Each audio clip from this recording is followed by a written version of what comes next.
Hello friends, welcome back on my YouTube channel Pooja Dagar ji के question for all exam. स्वागत है सभी का पूजा डागर जी की क्लास में। जल्दी से जुड़ जाइए फ्रेंड्स, 3 बज गए हैं। साइंस जीके की क्लास ये हमारी रहती है 3 बजे, डेली 3 बजे हम साइंस करते हैं और केवल आधा घंटा की साइंस रहती है। केवल आधा घंटा साइंस के क्वेश्चंस की प्रैक्टिस करते हैं फ्रेंड्स। आपके लिए बहुत ज़्यादा इंपॉर्टेंट है क्योंकि सारे टॉपिक वाइज हम कवर करेंगे पूरी साइंस को।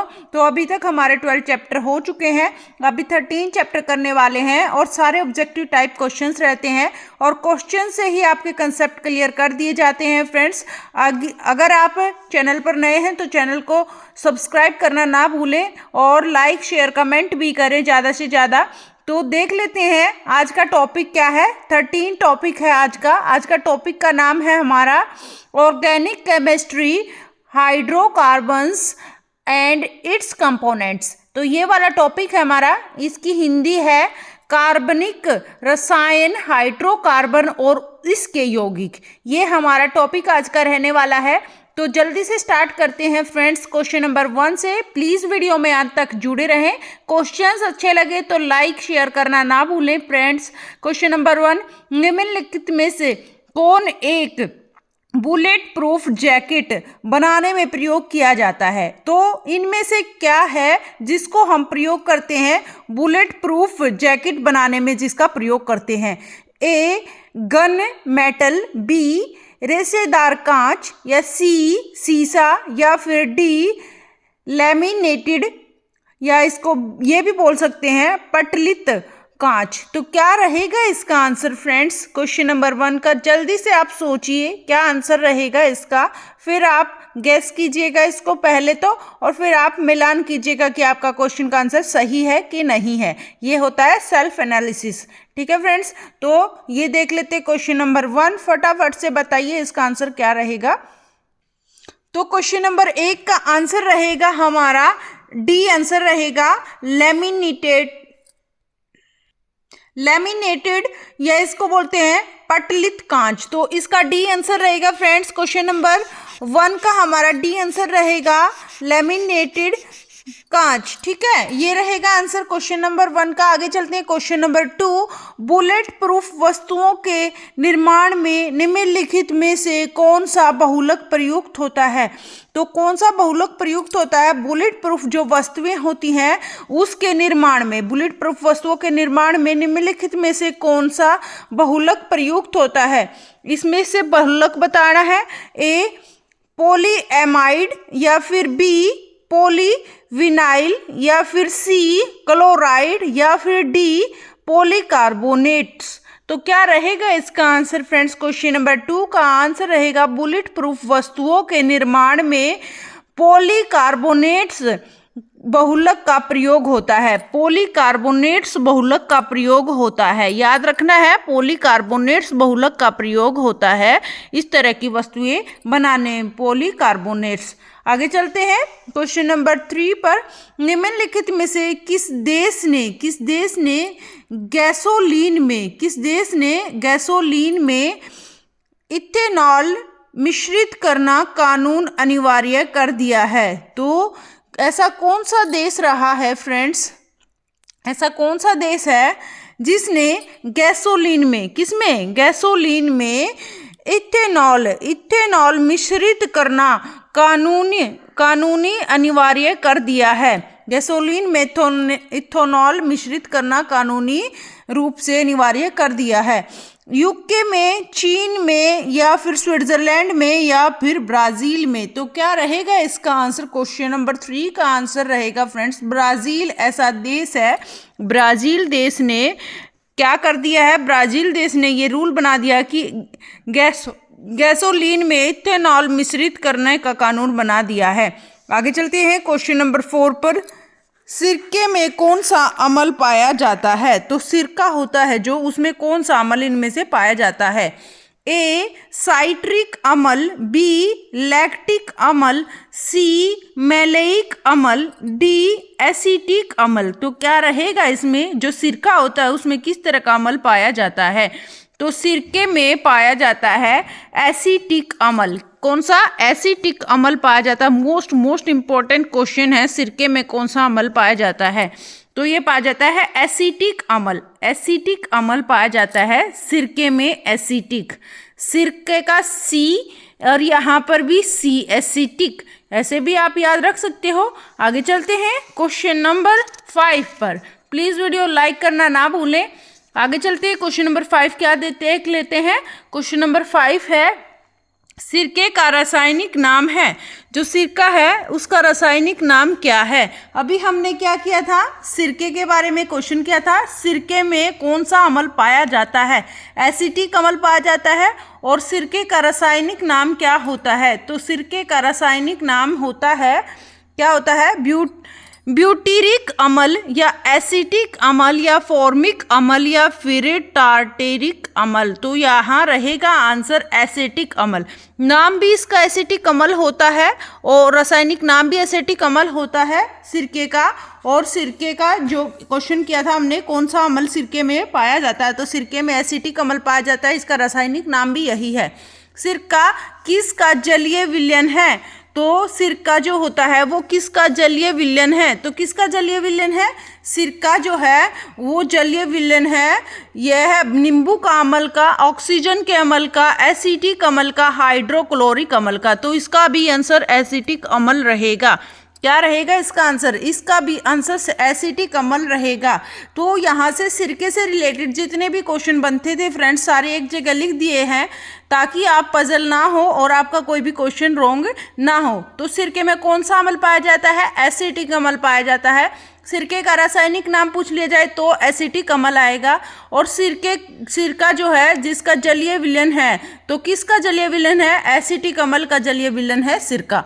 आगे चलते हैं क्वेश्चन नंबर 7 पर। क्वेश्चन नंबर 7 पर चलने से पहले अगर वीडियो को लाइक नहीं किया है तो लाइक कर दीजिए फ्रेंड्स। चैनल को सब्सक्राइब नहीं किया है तो चैनल को सब्सक्राइब कर लीजिए और बेल आइकन को प्रेस करना ना भूलें ताकि आपको नोटिफिकेशन मिलता रहे क्लास का। डेली हमारी 3 बजे क्लास अपनी रहती है और शाम को 8 बजे से 8:40 पर हमारी जीके क्लास रहती है फ्रेंड्स। क्वेश्चन नंबर 7 देखते हैं। सिगरेट के धुएं में मुख्यतः प्रदूषक है।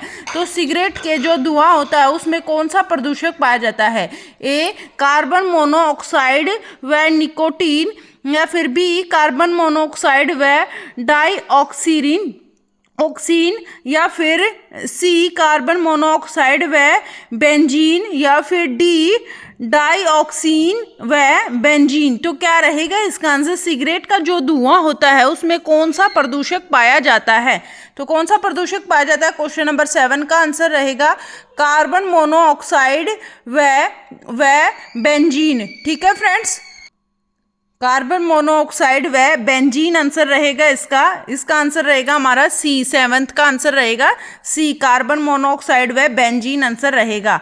आगे चलते हैं क्वेश्चन नंबर 8 पर। मोस्ट इंपॉर्टेंट क्वेश्चन है इस लेसन के फ्रेंड्स, तो ध्यान से कर लीजिएगा। यूरिया है, यूरिया क्या है? एक नाइट्रोजन युक्त कार्बनिक यौगिक है, एक नाइट्रोजन युक्त कार्बनिक यौगिक है, या फिर एक नाइट्रोजन युक्त अकार्बनिक यौगिक है, या फिर यहाँ पर अकार्बनिक है या फिर कार्बनिक है, दोनों में से क्या है? या फिर एक पादक हार्मोन है, या फिर डी एक ऊर्जा शोषी पदार्थ है। तो क्या रहेगा इसका आंसर फ्रेंड्स? इसका आंसर रहेगा 8th का हमारा बी। यूरिया है एक नाइट्रोजन युक्त कार्बनिक यौगिक है। एक नाइट्रोजन युक्त कैसा यौगिक है? कार्बनिक है। याद रखना है, यूरिया एक कार्बनिक यौगिक है, नाइट्रोजन युक्त कार्बनिक यौगिक। तो यूरिया है एक नाइट्रोजन युक्त कार्बनिक यौगिक। यूरिया एक नाइट्रोजन युक्त कार्बनिक यौगिक है। क्वेश्चन नंबर 9 देख लेते हैं। निम्नलिखित में से कौन से ग्रेनाइट के 2 मुख्य घटक हैं? तो निम्नलिखित में से कौन से ग्रेनाइट के 2 मुख्य घटक है? ग्रेनाइट के 2 मुख्य घटक बताने हैं हमें, लोहा और चांदी, या सी सिलिका और एल्यूमिनियम, या फिर बी लोहा और सिलिका, या फिर डी आयरन ऑक्साइड व पोटेशियम। तो क्वेश्चन नंबर 9 का आंसर क्या रहेगा? इसका रहेगा आंसर सी आंसर रहेगा सिलिका और एल्यूमिनियम। सी आंसर रहेगा 9th का, सिलिका और एल्यूमिनियम दो ऐसे ग्रेनाइट के प्रमुख घटक हैं। सिलिका और एल्यूमिनियम किसके? ग्रेनाइट के। ग्रेनाइट के प्रमुख घटक का नाम क्या है? सिलिका और एल्यूमिनियम। आगे चलते हैं क्वेश्चन नंबर 10 पर। क्वेश्चन नंबर 10 क्या है जल्दी से देख लेते हैं। प्लीज वीडियो को लाइक शेयर करना कमेंट करना ना भूलें फ्रेंड्स प्लीज। और क्वेश्चन नंबर 10 क्या है जल्दी से देख लेते हैं। इसमें से कौन सा निकिल का आयस्क नहीं है? इनमें से जो कौन सा है निकिल का आयस्क नहीं है? नहीं का बिल्कुल ध्यान रखना है। निकिल का आयस्क इनमें से कौन सा नहीं है? ए पेंटेलेंडाइट और फिर बी गार्नीराइट या फिर सी लिमोनाइट या फिर डी निकोलाइट। तो क्या रहेगा इसका आंसर? क्वेश्चन नंबर 10 का आंसर रहेगा लिमोनाइट आंसर रहेगा। सी आंसर रहेगा लिमोनाइट। इसमें से कौन सा निकिल का आयस्क नहीं है? तो जो लिमोनाइट है ये निकिल का आयस्क नहीं है। और निकिल के आयस्क कौन कौन से ये भी आपको याद रखने हैं। निकिल के आयस्क है निकोलाइट। निकोलाइट निकिल का आयस्क है। और पेंटेलेनाइट ये भी जो है निकिल का आयस्क है। और गार्नीराइट ये भी निकिल का आयस्क है। आगे चलते हैं क्वेश्चन नंबर 11। निम्नलिखित में से कौन सा बहुलक बुलेट प्रूफ खिड़की बनाने में प्रयोग किया जाता है? तो ऐसे बहुलक का नाम बताना है। बुलेट प्रूफ जो खिड़की बनाते हैं हम, जिसमें से गोली आर पार नहीं हो सकती, तो इसमें से किसका उपयोग करते हैं? ए पॉलीयूरीथेन या फिर बी पॉलीकार्बोनेट या फिर सी पॉलीस्टाइरीन या फिर डी पॉलीएमाइड। तो क्या रहेगा इसका आंसर? इसका आंसर रहेगा क्वेश्चन नंबर 11 का क्या आंसर रहेगा? पॉलीकार्बोनेट। याद रखना है पॉलीकार्बोनेट मोस्ट इंपॉर्टेंट है पॉलीकार्बोनेट। आगे चलते हैं। ये बुलेट प्रूफ खिड़की बनाने के काम आता है पॉलीकार्बोनेट। क्वेश्चन नंबर 12 निम्नलिखित में से कौन सा बहुलक बुलेट प्रूफ वस्त्र बनाने में उपयोग में लाया जाता है? तो वस्त्र बनाने के लिए कौन सा बहुलक प्रयोग में लाते हैं? पॉलीएमाइड या फिर बी बेकेलाइट या फिर सी टेफ्लॉन या फिर डी पॉलीयूरीथेन। तो क्या रहेगा इसका आंसर? क्वेश्चन नंबर 12 का आंसर बताइएगा, जल्दी से सोचिएगा। निम्नलिखित में से कौन सा बहुलक बुलेट प्रूफ वस्त्र बनाने में प्रयोग करते हैं? तो बुलेट प्रूफ वस्त्र बनाने के लिए इनमें से किस चीज का प्रयोग करते हैं हम? क्वेश्चन नंबर 12 का आंसर रहेगा पॉलीएमाइड। ये आंसर रहेगा पॉलीएमाइड। ए आंसर रहेगा पॉलीएमाइड का प्रयोग करते हैं। याद रखना है खिड़की बनाने में पॉलीकार्बोनेट का प्रयोग होते हैं, वस्त्र बनाने में पॉलीएमाइड का प्रयोग करते हैं, वस्त्र बनाने में बुलेट प्रूफ वस्त्र बनाने में। Okay, polyamide. आगे चलते हैं क्वेश्चन नंबर 13 पर। बुलेट प्रूफ जैकेट के निर्माण में किस बहुलक पदार्थ का प्रयोग होता है? बुलेट प्रूफ जो जैकेट बनाते हैं उसमें किस प्रकार के बहुलक का प्रयोग होता है? ए रेयॉन या बी नायलॉन या फिर सी केवलर या फिर डी डेक्रॉन। तो क्या रहेगा इसका आंसर? क्वेश्चन नंबर 13 का आंसर जल्दी से सोचिएगा। इसका आंसर रहेगा बुलेट प्रूफ जैकेट बनाने के लिए प्रयोग होता है केवलर। किसका प्रयोग होता है? केवलर का प्रयोग होता है। देख लो बिल्कुल ध्यान से, ये क्वेश्चन सारे बुलेट प्रूफ से रिलेटेड है लेकिन क्वेश्चंस अलग अलग हैं। खिड़की बनाने के लिए बुलेट प्रूफ खिड़की बनाने के लिए प्रयोग होता है पॉलीकार्बोनेट और बुलेट प्रूफ वस्त्र बनाने में प्रयोग होता है पॉलीएमाइड और बुलेट प्रूफ जैकेट बनाने में प्रयोग होता है केवलर। आगे चलते हैं क्वेश्चन नंबर 14। कौन सा एक पदार्थ इनमें से प्राकृतिक बहुलक है? तो इनमें से कौन सा एक पदार्थ है जो प्राकृतिक बहुलक में आता है? रेशम, बेकेलाइट या फिर सी केवलर या फिर डी लेक्सोन। तो क्या रहेगा? जो लेक्सोन है ये प्राकृतिक पदार्थ नहीं है, केवलर भी प्राकृतिक पदार्थ नहीं है और बेकेलाइट भी प्राकृतिक पदार्थ नहीं है, लेकिन रेशम है ये प्राकृतिक पदार्थ है। तो इसका आंसर 14th का रहेगा ए आंसर रहेगा 14th का। आगे चलते हैं क्वेश्चन नंबर 15 पर। क्वेश्चन नंबर 15 से पहले स्वागत है सभी का पूजा डागर जी के क्लास में। जो लेट हो गए हैं वो वीडियो को दोबारा से देख लीजिएगा, बहुत ज़्यादा इंपॉर्टेंट हम कर चुके हैं क्वेश्चंस।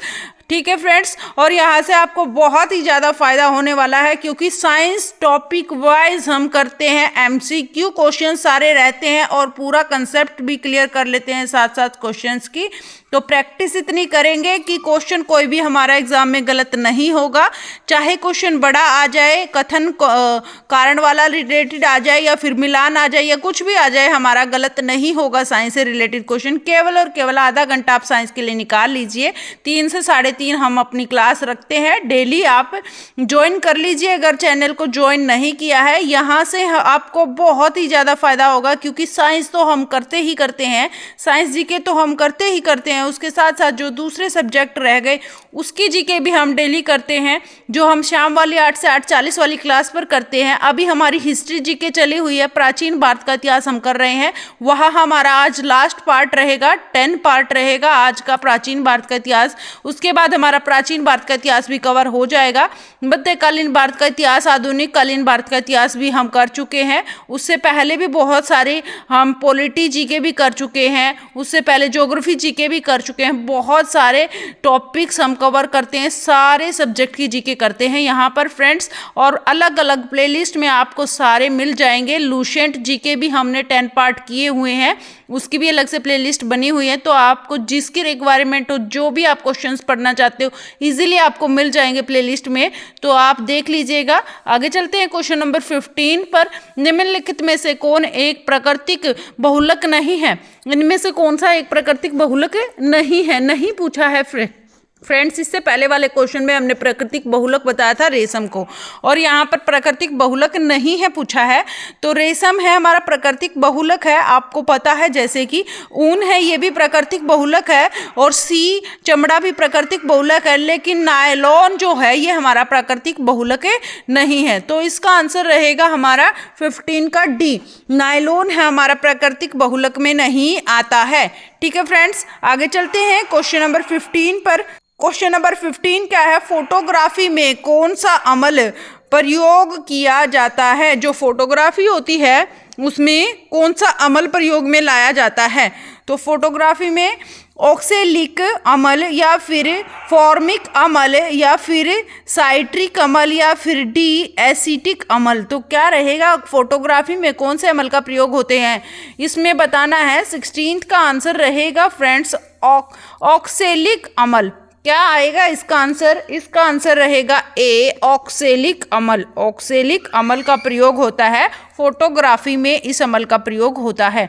याद रखना है, मोस्ट इंपॉर्टेंट क्वेश्चंस हमारे चले हुए हैं फ्रेंड्स, आपके एग्जाम में पक्का देखने को मिलेंगे, क्योंकि सारे ही क्वेश्चंस हम कवर कर रहे हैं हर एक चैप्टर से, या एक चैप्टर में कितने भी क्वेश्चन निकले, 100 तक भी निकल जाएं तो हम पार्ट वाइज उनको कवर कर लेते हैं। जैसे 12th टॉपिक है अपना 4 पार्ट में हुआ है, वो एक में 25 क्वेश्चन है, बाकी में 20 क्वेश्चन है। तो इस तरह से हम पार्ट वाइज कंप्लीट कर लेते हैं एक लेसन को। केवल और केवल 20-25 क्वेश्चन ही रखते हैं, इससे ज़्यादा हम साइंस के क्वेश्चन नहीं रखते हैं, ताकि आप बोर ना हो। इस चीज़ का भी मैं ध्यान रखती हूँ, केवल 20 ही क्वेश्चन में 20-25 क्वेश्चन नहीं रखती हूँ, ताकि आप बोर ना हो जाए और आपको अच्छे से इंटरेस्ट भी आए पढ़ने में। ठीक है फ्रेंड्स, तो 17th जो है क्वेश्चन कर लेते हैं। पॉलीथीन की थैली को नष्ट नहीं किया जा सकता क्योंकि वे बनी होती है। तो किसकी बनी होती है? पॉलीथीन की जो थैली होती है, पॉलीथीन की थैली, उसको नष्ट नहीं कर सकते हैं क्योंकि वे बनी होती हैं। किसकी बनी होती हैं? अकार्बनिक यौगिकों से, न टूटने वाले अणुओं से, या फिर पॉलीमर से, या फिर प्रोटीन से, किस चीज़ से बनी हुई होती हैं पॉलीथीन की जो थैलियाँ होती हैं। और वो क्या होती है? वो कभी भी नष्ट नहीं होती है पॉलीथीन की थैलियाँ, और पॉल्यूशन भी बहुत ज़्यादा करती हैं। अगर इसको जला दिया जाता है तो फिर भी नष्ट नहीं होती है, वो रह जाता है। तो इसीलिए पॉलीथीन जो होती है वो किसकी बनी होती है? तो 17th का आंसर रहेगा पॉलीमर से बनी हुई होती है। पॉलीथीन किससे बनी होती है? पॉलीमर से बनी हुई होती है पॉलीथीन। याद रखना है, पॉलीथीन बनी होती है पॉलीमर से बनी हुई होती है। क्वेश्चन नंबर 18 देख लेते हैं। सुमिलित युग्म बनाइए, सुमिलित युग्म बनाइए। सिल्वर क्लोराइड कृत्रिम वर्षा, और सिल्वर आयोडाइड, हॉर्न सिल्वर, या फिर जिंक फास्फाइड चूहे का विषय, या फिर जिंक ऑक्साइड फिलोस्फर वुल। तो क्या रहेगा इसका आंसर? क्वेश्चन नंबर 18 का आंसर क्या रहेगा? सुमिलित युग्म बताना है। कौन सा सही है इसमें से? क्वेश्चन नंबर 18 का आंसर रहेगा जिंक फॉस्फाइड जो है चूहे का विषय होता है। जिंक फॉस्फाइड ये रहेगा। जिंक फॉस्फाइड चूहे से रिलेटेड होता है। जिंक फॉस्फाइड चूहे। आगे चलते हैं क्वेश्चन नंबर 19 पर। 19 क्वेश्चन क्या है? निम्नलिखित प्लीज अंत तक जुड़े रहें वीडियो में। केवल और केवल हमारे 25 क्वेश्चन है, इससे ज़्यादा नहीं करते हैं हम। केवल आपकी 10 मिनट और लूंगी मैं, इससे फालतू नहीं लूंगी। तो प्लीज अंत तक जुड़े रहें वीडियो में। निम्नलिखित बहुलकों को पॉलीमर में से कौन सा प्रोटीन से बना है? तो कौन सा प्रोटीन से बना है? इनमें से प्रोटीन से कौन सा बना है? कपास है, रबर है, या फिर ऊन है, या जूट या पटसन है? तो क्या रहेगा इसका आंसर? इसका आंसर रहेगा प्रोटीन से बना है। प्रोटीन से क्या बना है? कपास, रबर, ऊन, जूट या पटसन। तो क्या रहेगा इसका आंसर? क्वेश्चन नंबर 19 का आंसर रहेगा ऊन। ऊन रहेगा इसका आंसर। ठीक है फ्रेंड्स, पॉलीमर से बना होता है। पॉलीमर से कौन सा प्रोटीन से बना होता है? ऊन। आगे चलते हैं क्वेश्चन नंबर 20। प्राकृतिक रबर निम्नलिखित में से एक का बहुलक है। प्राकृतिक रबर है एथिलीन का बहुलक है, ब्यूटॉइन का बहुलक है, या फिर इसका आएगा आइसोप्रीन का बहुलक है, या फिर डी स्टाइरीन का बहुलक है। तो क्या रहेगा इसका आंसर? क्वेश्चन नंबर 20 का आंसर रहेगा हमारा आइसोप्रीन का बहुलक है। तो जो प्राकृतिक रबर होती है, प्रकृति से जो रबर हमें मिलती है, वो किसका बहुलक है? वो है आइसोप्रीन का बहुलक है। किसका बहुलक है? आइसोप्रीन का बहुलक है। ये प्राकृतिक जो रबर मिलती है वो आइसोप्रीन का बहुलक है। आगे चलते हैं क्वेश्चन नंबर 21 पर। प्राकृतिक रबर का बहुलक है। तो प्राकृतिक रबर का बहुलक क्या है? ये अगर प्राकृतिक रबर निम्नलिखित में से एक का बहुलक है तो भी ये आइसोप्रीन आएगा, और प्राकृतिक रबर का बहुलक पूछ लिया जाए तो भी हमारा क्या आएगा? आइसोप्रीन ही आएगा। फिर भी हमारा आइसोप्रीन आंसर रहेगा। तो जो भी इंटर रिलेटेड क्वेश्चन बन रहे थे एक ही क्वेश्चन से रिलेटेड, तो मैंने एक ही साथ लिख दिए हैं ताकि आपको इजीली अंडरस्टैंडिंग हो जाए क्वेश्चंस की और अच्छे से कंसेप्ट क्लियर हो जाए। तो आगे चलते हैं क्वेश्चन नंबर 22। ठंडे देशों में पारे के स्थान पर अल्कोहल को तापमापी द्रव्य के रूप में वरीयता दी जाती है। क्यों? तो अल्कोहल होता है, जो ठंडे इलाके होते हैं वहाँ पर अल्कोहल को क्या दी जाती है? मापी द्रव्य के रूप में क्या वरीयता दी जाती है, ज़्यादा जो है इंपॉर्टेंस दी जाती है अल्कोहल को, जहाँ पर ज़्यादा ठंडे इलाके होते हैं। तो ऐसा क्यों? अल्कोहल ऊष्मा का बेहतर सुचालक होता है, या अल्कोहल का द्रवणांक निम्नतम होता है, या फिर अल्कोहल पारे से अधिक सस्ता होता है, या फिर अल्कोहल का विश्व उत्पादन पारे से अधिक होता है। तो क्या रहेगा क्वेश्चन नंबर 22 का आंसर? इसका आंसर रहेगा अल्कोहल। बी रहेगा इसका आंसर। अल्कोहल का द्रवणांक निम्नतम होता है। अल्कोहल का जो द्रवणांक होता है वो निम्नतम होता है। इसका आंसर रहेगा अल्कोहल का द्रवणांक निम्नतम होता है। तो इसीलिए जो ठंडे इलाके होते हैं वहाँ ताप द्रव्य के रूप में वरीयता दी जाती है अल्कोहल को। क्वेश्चन नंबर 23 देख लेते हैं फ्रेंड्स। केवल अपने 3 ही क्वेश्चन बच गए हैं, तो प्लीज वीडियो में अंत तक जुड़े रहें और वीडियो को लाइक शेयर करना ना भूलें फ्रेंड्स। और अगर क्वेश्चन अच्छे लगे तो कमेंट करें। और क्वेश्चन नंबर 23 देख लेते हैं फ्रेंड्स। निम्नलिखित में से कौन सा अम्ल दूध से दही बनने के दौरान बनता है? तो निम्नलिखित में से कौन सा जो अम्ल है वो दूध से जो दही बनती है तो उसका प्रयोग होता है? तो ऐसा कौन सा अम्ल है? यह है एस्कॉर्बिक अम्ल, या फिर बी एसिटिक अम्ल, या फिर सी सिट्रिक अम्ल, या फिर डी लैक्टिक अम्ल। तो क्या रहेगा? इससे पहले वाली 1-2 चैप्टर्स में ये क्वेश्चन आया हुआ है फ्रेंड्स। तो क्या आंसर रहेगा? जल्दी से इसका आंसर कीजिएगा। निम्नलिखित में से कौन सा अम्ल दूध से दही बनाने के काम आता है? तो कौन सा अम्ल प्रयोग में आता है, दूध से दही बना देता है?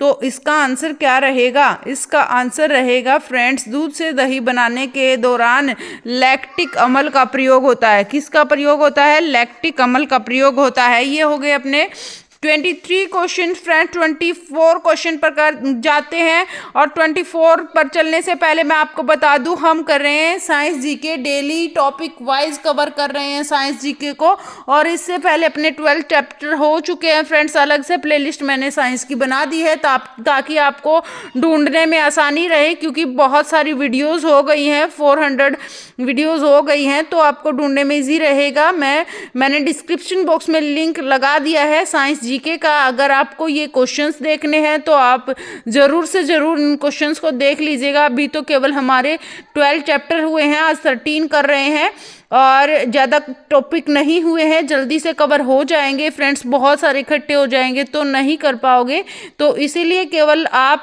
जो साथ साथ क्लास रखते हैं ये तो आधा घंटा की रखो ही, उसके साथ साथ डेली एक वीडियो उसमें भी ऐड कर लिया करो एक्स्ट्रा में, ताकि आपकी जो पीछे वाली वीडियोस 12 वीडियोस हमारी रह गई हैं जो वो भी कवर हो जाएं साथ साथ। तो 15-20 दिन में वो भी कवर हो जाएंगी, तो साथ साथ एक वो और ये तो साथ में करनी ही है। केवल आधा घंटा इसके लिए 3 से 3:30 का निकाल लिया करो फ्रेंड्स। और चैनल को लाइक शेयर कर दीजिए फ्रेंड्स, चैनल को सब्सक्राइब कर लीजिए। ओके, आगे चलते हैं। क्वेश्चन नंबर 24 निम्नलिखित में से कौन सा कार्बनिक अम्ल अंगूर, इमली तथा केले में प्रचुर मात्रा में विद्यमान रहता है? इनमें से ऐसा कौन सा अम्ल है जो कि कार्बनिक अम्ल है और अंगूर, इमली और केला इनमें प्रचुर मात्रा में विद्यमान होता है? तो किस में होता है? ये होता है सिट्रिक अम्ल में, या फिर बी एसिटिक अम्ल में, या फिर सी लैक्टिक अम्ल में, या फिर डी टार्टेरिक अम्ल में। तो क्या रहेगा इसका आंसर? क्वेश्चन नंबर 24 का आंसर बताइएगा जल्दी से। इसका आंसर क्या रहेगा? अंगूर, इमली और जो केला होता है कार्बनिक अम्ल होते हैं। ये क्या होते हैं? कार्बनिक अम्ल होते हैं। किसमें? अंगूर में, इमली में और केले में कार्बनिक अम्ल होता है, ये भी याद रखना है। कार्बनिक अम्ल अंगूर, इमली और केले में प्रचुर मात्रा में विद्यमान हो रहता है। तो क्या विद्यमान रहता है इसमें प्रचुर मात्रा में? इसका आंसर ये बताना है हमें, क्या विद्यमान रहता है इसमें? रहता है टॉर्टरिक अम्ल। क्या रहता है? टॉर्टरिक अम्ल विद्यमान रहता है। अंगूर के, इमली, केले में प्रचुर मात्रा में कौन सा अम्ल विद्यमान होता है? टार्टरिक अम्ल विद्यमान होता है। आगे चलते हैं 25 क्वेश्चन पर। लास्ट एंड फाइनल क्वेश्चन अपना बचा है। जैसे कि मैंने बताया था केवल आधा घंटा मैं आपका लूंगी, और मैंने आधे घंटे में 25 क्वेश्चन आपको करवा दिए हैं। और मुझे नहीं लगता आपको ये क्वेश्चन समझ में नहीं आए होंगे, क्योंकि मैंने बहुत अच्छे से समझाया है। फिर भी अगर कुछ आपको कमी लगे तो कमेंट बॉक्स में मेंशन कीजिएगा फ्रेंड्स। अगर आपको अच्छे लगे क्वेश्चंस तो उस हिसाब से भी आप कमेंट में लिख दीजिएगा, ताकि मेरे को पता लगे आपको किस तरह से ये क्वेश्चन समझ में आएंगे, किस तरह से आपको याद होंगे।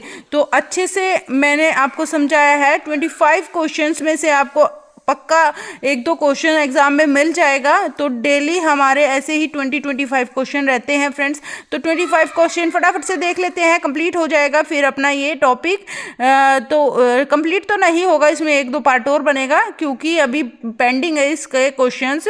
तो 25 क्वेश्चन देख लेते हैं। अंगूर में प्रचुर मात्रा में पाए जाने वाला और ऑर्गेनिक अम्ल है। तो अंगूर में प्रचुर मात्रा में पाए जाने वाला ऑर्गेनिक अम्ल कौन सा है? ये सिट्रिक अम्ल है, एसिटिक अम्ल है, या फिर मैलिक अम्ल है, या फिर टॉर्टेरिक अम्ल है? तो क्या रहेगा?